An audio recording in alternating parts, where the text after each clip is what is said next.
Dia orang Indonesia, eh, perawatnya orang Indonesia, adminnya orang Indonesia, pasiennya orang Indonesia, prakteknya terpaksa di Singapura. Karena di Indonesia dia nggak diterima. Gitu. Jadi ini kan lucu. 163 triliun setiap tahun dari 2 juta orang yang harus berobat ke luar negeri karena memang tidak dapat pelayanan yang semestinya di Indonesia, itu konyol banget gitu. Saya sudah menulis juga sebulan yang lalu tentang bagaimana berobat ke Pineng. Karena memang saya adalah satu keluarga yang kebetulan kena kasus itu. Jadi ada 7 kasus di keluarga saya. Kakak ipar saya ada 2, kena jantung, 3, kena jantung, paru-paru, dan usus.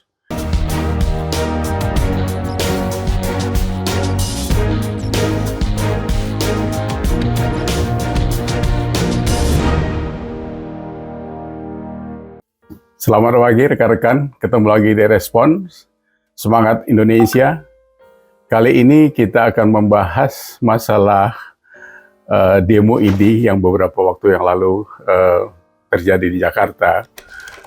Sebenarnya ini yang pertama adalah, ini adalah kaum intelektual yang baik gitu.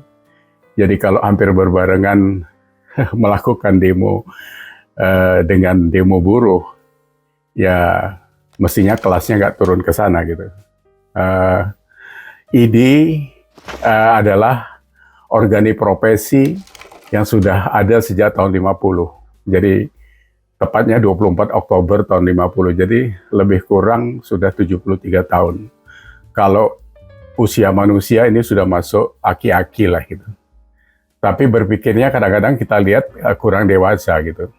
Nah, saya dapat bocoran kenapa mereka demo. Mereka demo ini menolak akan adanya perubahan yang masih didiskusikan oleh pemerintah gitu, khususnya Kementerian Kesehatan dalam hal ini, karena Kementerian Kesehatan lah yang punya kepentingan terhadap perbaikan penanganan kesehatan di Indonesia, bagaimana rumah sakit harus berperan dan sebagainya. Ini yang mereka tidak tangkap. Jadi seolah-olah yang mau dilakukan pemerintah itu ditangkap secara negatif duluan gitu. Sebenarnya apa yang terjadi di Indonesia?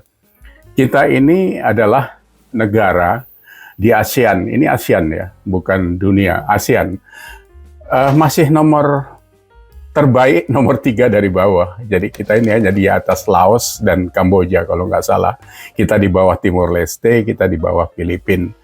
Kalau nomor 1 sudah pasti Singapura dan nomor 2 Malaysia. Dari sudut standar WHO, yang satu dokter harus menangani 1.000 penduduk, kita itu baru mencapai 0,47% atau satu dokter menangani 2.200 penduduk. Di Jawa itu sudah mencapai 1 berbanding 2.000, jadi satu dokter melayani 2.000 penduduk. Tapi Jakarta itu yang lebih luar biasa, karena satu dokter sudah menangani 400 penduduk. Jadi rasionya dia lebih tinggi. Karena apa? Karena dokter-dokter di Indonesia ini kelihatannya suka di Jakarta karena mungkin di sana banyak duitnya gitu. Kasihan saudara-saudara kita yang di Papua gitu. Di Papua itu satu dokter melayani 4.200 penduduk. Jadi kalau ada orang sakit, itu belum ketemu dokternya karena nunggu 120 hari atau berapa hari atau lebih, 1.200 hari kalau nggak salah saya hitung, itu ya mati duluan gitu. Nah, belum lagi kita bicara dokter spesialis. Dokter spesialis itu di Jakarta ada 43.000 saat ini. Kekurangannya itu ada 30.000. Jadi untuk mengejar itu ada kendala-kendala yang ada di dalam aturan Ikatan Dokter Indonesia itu. Jadi seperti percepatan pembangunan fakultas kedokteran. Kita ada 92 fakultas kedokteran di Indonesia, menurut catatan. Itu yang ada yang bisa menyelenggarakan dokter spesialis, pendidikan dokter spesialis itu cuma ada 20. Ini kapan mengejarnya gitu, ketertinggalan ini gitu. Nah, kalau kita baca visi misinya IDI itu kan bagus sekali. Satu, dia harus menjadi organisasi yang mandiri. Yang kedua, independen dan solid, begitu, berwibawa. Yang ketiga itu mensejahterakan dokter. Nah, yang keempat itu adalah menyehatkan masyarakat. Nah, yang 1, 2, 3 mungkin sudah kecapai, apalagi yang nomor 3, karena dokter rata-rata sudah sejahtera, kecuali yang di Papua begitu. Tapi yang namanya kesehatan masyarakat, kita tahu sendiri sekarang itu, adanya BPJS saja, itu sudah ngantrinya, itu jam 3 pagi, kalau di Surabaya, yang saya tahu itu, 500 orang jam 3 pagi itu ngantri. Ngantuk-ngantuk orang tua-tua itu. Jadi sudah tidak bisa tercover. Ini kalau percepatan penduduk dan sebagainya ini begitu cepat, ini pasti tidak kekejar. Nah, ini makanya ada rencana simplifikasi oleh Kementerian Kesehatan. Nah, ini mungkin belum didiskusikan, belum duduk bareng, sudah nolak duluan. Padahal kan apa yang nggak bisa dibicarakan gitu, kalau untuk kebaikan. Niatnya saja yang harus ada. Kita punya DPR, kita punya Ikatan Dokter Indonesia, kita punya lembaga-lembaga lain yang bisa diajak diskusi untuk masukan.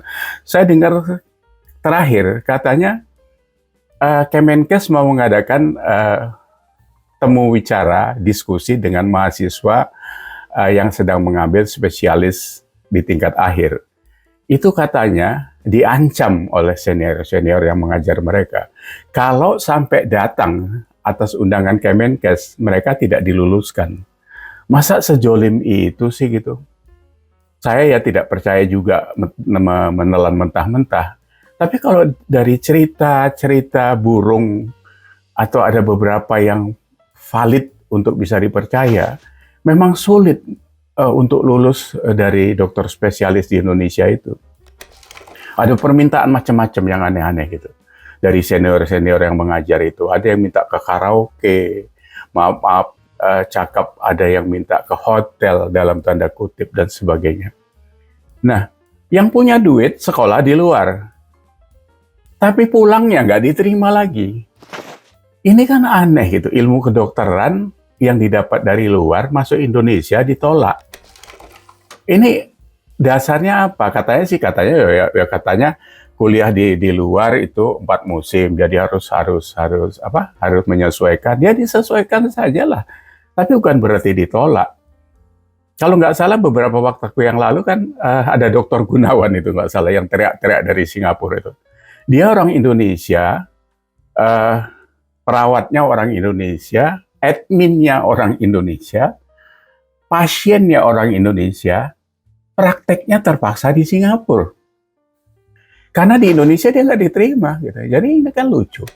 Jadi kalau merujuk kepada apa yang disampaikan oleh Pak Jokowi beberapa waktu yang lalu, 163 triliun setiap tahun dari 2 juta orang yang harus berobat ke luar negeri karena memang tidak dapat pelayanan yang semestinya di Indonesia, itu konyol banget gitu.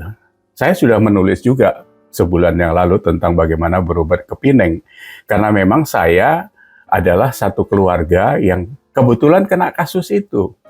Jadi ada 7 kasus di keluarga saya. Kakak ipar saya ada 2, kena jantung, 3, kena jantung, paru-paru, dan usus. Itu lucu-lucu tanggapan di Indonesia, di Medan sana gitu kan. Yang jantung sampai dibolongin lehernya seminggu, kita keluar uang 55 juta, nggak jelas penyakitnya apa. Terbang ke Pineng, diurus dalam 24 jam ketahuan ini jantung harus dioperasi, duitnya berapa, harus kapan, semuanya jelas. Yang usus kena lagi kasusnya di Siantara sana gitu kan. Itu baru bulan puasa mungkin makan agak kekenyangan, dibawa ke rumah sakit katanya harus dibedah perutnya karena ini ususnya kasus lah gitu-gitu. Dia minta uang DP 25 juta. Waktu itu almarhum abang saya itu nggak punya uang, jadi saya bilang tunggu saja dulu seminggu karena saya mau ke Pineng. Kebetulan saya juga bawa cucunya dari Jakarta yang kena epilepsi, yang sudah berobat 2 tahun lamanya. Karena waktu itu berobat di Jakarta setahun, cuma dikasih obat penenang doang gitu. Jadi saya bawa ke Pineng, katanya ini 2 tahun bisa sembuh, dikasih obat cuma 1. Kalau di Jakarta 16 obatnya 1 hari, 18 gitu. Nah, abang saya itu begitu sampai Pineng diperiksa, ini salah makan karena usianya udah 75 tahun, dikasih obat 465.000 selesai, di Siantar DP-nya diminta 25 juta. Jadi yang kayak gini ini harus direspon secara positif, nggak usah marah-marah lah. ID itu nggak perlu marah-marah. Kaum intelektual warga kelas 1 kok. Pendidikannya kan sudah macam-macam itu. Masa tukang ngamuan kayak gitu. Nah, apa yang mau dilakukan oleh Kemenkes? Apa yang mau dilakukan oleh pemerintah? Saya dapat bocoran itu beberapa perbaikan yang harusnya ID harus senang dengan itu.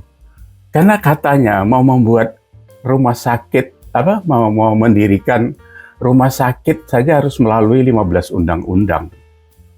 Begitu juga fakultas kedokteran, terus fakultas yang mau menyelenggarakan S2, itu mau disimplify menjadi cuma 4 undang-undang. Latar belakangnya jelas, berputarnya tentang kesehatan masyarakat, mengadaptasi teknologi, pembiayaan, dan sebagainya tidak bisa dikelola oleh ID sendiri. Tidak akan bisa. Karena profesi ini, ya seperti organisasi profesi yang lain. Di Indonesia ini kan hobi kali organisasi. Nanti tukang listrik ada organisasinya, lurah organisasinya ada, pencopet saya ada organisasinya di sini. Ini harus direjus lah, tidak perlu seperti itu gitu. Nah, kita kok nggak usah dibandingkan dengan negara tetangga. Nggak perlu malu juga kalau kita ketinggalan, ya kejar gitu.